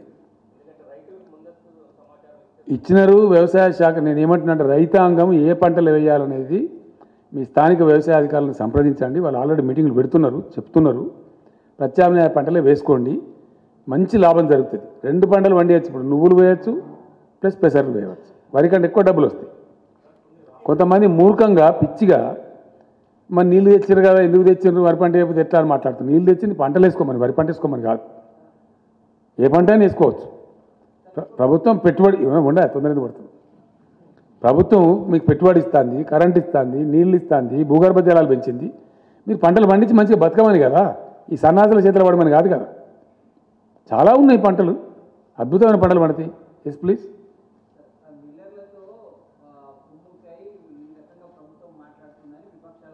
ఏ విపక్షమే? ఎవడెవడు తలకాయనోడు, ఎవడు వాడు ఒకటే ఉందే. నీ ఒకటే కరెక్ట్ కాదు, ఒకటి చెప్పు ఫస్ట్. నువ్వు చెప్పా, ఏ విపక్షమో చెప్పు. ఏ విపక్షమయా? నువ్వు ప్లీజ్ బీ పేషెంట్. ఏ విపక్షమో చెప్పును. వాడు తలకాయ ఉన్నాడా, తోకున్నాడా, మంచిగా గాడిద నాకేం తెలుసు, నాకు తెలియదు. నువ్వు చెప్పు ఏ విపక్షమో. మళ్ళీ ఇంకో ప్రశ్న ఇచ్చిపెట్టా, ఈ ప్రశ్న చెప్పు. ఆగ్రో ఇండస్ట్రీస్ కాదు, ఫుడ్ ప్రాసెసింగ్ ఇండస్ట్రీ. అది నీ బుడముడ వాదన, తలా తోకలేని వాదన. ఎవడా మాట్లాడినది నాకు అర్థం కాదు. ఫుడ్ నిపుణులు ఎవడా నిపుణుడు నాకు అర్థం కాదు. ఆడవాడు తీసుకురాపో. అట్లే అంటారు మరి, ఎట్లా అంటారు? నువ్వెట్లా అంటారు మరి? ఫుడ్ ప్రాసెసింగ్ ఇండస్ట్రీ రావాలా, దానికి 2-3 ఏళ్ళు పడుతుంది, 4 ఏళ్ళు పడుతుంది, పట్టదా? నీకు కూడా ఉండాలి కదా జ్ఞానం.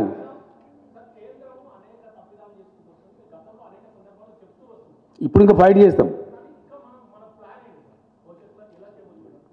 100% రాష్ట్ర ప్రయోజనాలు కాపాడడానికి అవసరమైన అన్ని రకాల పోరాటాలు చేస్తాం. ఎస్, ఇప్పటి వరకు మేము కొద్ది గొప్ప పేషెంట్ ఉన్నది. ఎందుకంటే ఎందుకు అనవసరమైన కయ్యం, కొత్త రాష్ట్రం, దీన్ని మంచిగా కొంచెం ఒక సెట్ చేసుకుందాం. ఒక పెట్టిన ఇప్పుడు సెట్ చేసుకున్నాం. ఆర్థికంగా నెంబర్ 1 ఉన్నాం, పంటలు పండించేదానికి నెంబర్ 1 ఉన్నాం, పర్ క్యాపిటల్ పవర్ యూజ్లో నెంబర్ 1 ఉన్నాం, ధాన్యం సేకరించే దానిలో నెంబర్ 1 ఉన్నాం, సంక్షేమ రంగంలో నెంబర్ 1 ఉన్నాం, దళిత బంధు లాంటి అద్భుతమైన విప్లవాత్మక పథకాలు తెచ్చిన దాని నెంబర్ 1 ఉన్నాం. కన్ను మండుతున్నాయి, గర్జన వణుకుతున్నారు. బీజేపీ ఎమ్మెల్యేలు డిమాండ్ చేస్తారు కదండి. రాయచూరు ఎమ్మెల్యే కర్ణాటక మంత్రిని కూర్చోబెట్టి తెలంగాణ పథకాలు మాకు అమలు చేయండి, లేదా మమ్మల్ని తెలంగాణలో కలపండి అంటున్నారు. ముఖం మీద ఉమ్మేసి సిగ్గుండాల. మహారాష్ట్రలో బీజేపీ గవర్నమెంట్ ఉన్నప్పుడే అక్కడి నుంచి వచ్చి మమ్మల్ని తెలంగాణ కలపాలని తీర్మానాలు చేసిన గ్రామ పంచాయతీలలో. నేనేమంటాను తర్వాత బ్రదర్, అది నేను రేపు మాట్లాడతా. మీకు రేపటి నుంచి రోజు విందే, నేనే మాట్లాడతా. డైరెక్ట్ నేనే రంగంలోకి ఎందుకు దిగినా అంటే, ఈ చిల్లరగాళ్ళు, ఈ కిరికిరిగాళ్ళు, కిరాయగాళ్ళు, వీళ్ళు తెలంగాణ నాగం చేస్తే కేసీఆర్ మౌనం పాటిస్తాడా? నా ప్రాణం పోయినా సరే, ఎంత కష్టపడి రాష్ట్రాన్ని తెచ్చిన్నో, ఎంత ఇష్టపడి దీన్ని డెవలప్ చేసిన్నో, నాకు ఒక మాట బాగా గుర్తుందండి. టీఆర్ఎస్ భవన్, తెలంగాణ భవన్ హైదరాబాద్లో ఇనాగ్రేట్ చేసిన నాడు తమిళనాడు నుంచి పీఎంకే అధ్యక్షుల వారిని పిలిచిండు రామదాస్ గారు. ఆయన వచ్చిండు. ఆయన అన్నాడు ఆ బిల్డింగ్ చూసి, పార్టీ ఆఫీస్ కట్టుకోవడానికి నీకు 1 ఎకరం జాగిస్తే ఇంత బ్యూటిఫుల్ కట్టినవు, తెలంగాణకి ఇంకెంత బాగా చేస్తావో కేసీఆర్ అని నాకు. దేవుని దేవాల తెలంగాణ వస్తుంది రామదాస్ గారు, మీరు బతికే ఉంటారు, నేను బతికే ఉంటా, అద్భుతంగా చేసి చూపిస్తా తెలంగాణ అని చెప్పి మొన్న ఈ మధ్య మాట్లాడినా కానీ కంగ్రాచులేట్ చేసి పేపర్లలో చూస్తున్నా, చాలా అద్భుతమైన రాష్ట్రంగా పురోగమించినావు, కంగ్రాచులేషన్స్ అని చెప్పి నా దీవెన ఉంది అని చెప్పాడు. అది మాకుండే తృప్తి. మేము తగ్గించామండి, క్వశ్చన్ డజన్ నాట్ అరైజ్. మేము పెంచలే కదా, మేము పెంచితే కదా తగ్గించేది. మేము ఒక నయా పైసా పెంచలేదు, దాటి పెంచలే. అది ట్యాక్స్ కదనండి, మేము అవతల చెప్పడానికి ఉండదు కదా, పెంచితే రికార్డులు వస్తుంది కదా. టీఆర్ఎస్ ప్రభుత్వం ఏర్పడిన నాటి నుంచి ఒక నయా పైసా వ్యాట్ మేము పెంచలేదు. మమ్మల్ని తగ్గించమని ఎవడంటాడండి సన్నాసి గాడు? ఏ సన్నాసి పెంచిండో వాళ్ళు దించున్నారు. మీరు పెంచిన వాళ్ళు తగ్గించాలా, మేమేం తగ్గించాలా?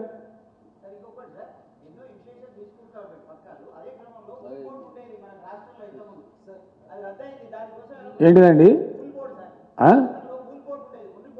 ఏంటిది అది? చెప్తాం, మళ్ళీ చెప్తాం. ఎస్, సెస్సెస్ నాట్ రెడ్యూసింగ్ అండి. I'm demanding the government of India to remove the cesses levied by the government of India on petrol and diesel. Yes, total cess. It is possible because please, it is to the benefit of the country. Because without any increase of crude oil in the international market, the government of India has unnecessarily levied the cess on petrol and diesel, burdening the pockets of the poor people, middle class people. Now, if the government of India is sincere towards poor people of the country, it is up to them to withdraw the total cesses levied by them. I am very clear. So my question is, do you have in mind some kind of a timeline or a deadline? 100%, we continue to fight. We will continue to fight. Today we have initiated, I made it clear to the people that we are going to fight with government of India. Continue గా fight చేస్తాం. Petrol diesel మీద cess withdraw చేయమని మేమే ధర్నాలు చేస్తాం. ఎవరైతే పెంపుకు కారణమో వాళ్ళని నిలదీస్తాం. ఎవ్వరం కలుపుకోనో వాళ్ళని కలుపుకుంటాం. అందరిని కలుపుకుంటాం. ఎవరు వాళ్ళని కలుపుకొని అందరిని కలుపుకుంటాం.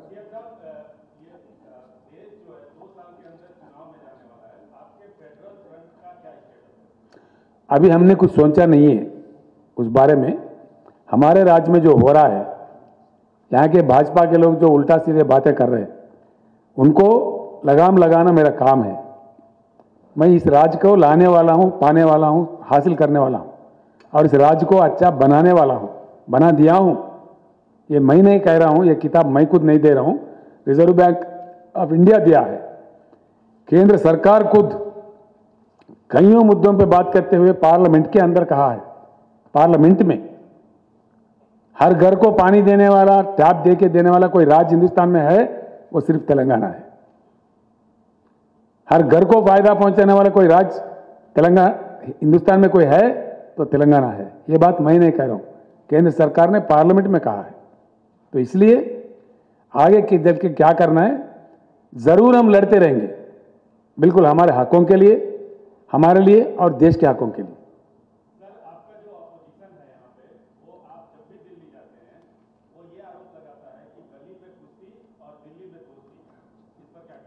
देखा ऐसा है, ये बहुत कमीने लोगों की बात है, नालायक लोगों की बात है. मैं एक मुख्यमंत्री हूं, एक राज्य चलाता हूं. I hold a constitutional position of chief minister post. I should maintain the constitutional relation with the government of India as far as the constitutional matters are concerned. जब कोरोना की बात आई, केंद्र और राज्य सरकार मिलकर काम करते. कहीं अन्य बात आई मिलके काम करते।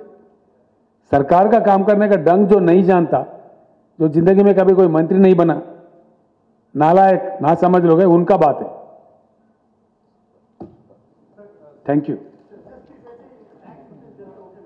हाँ,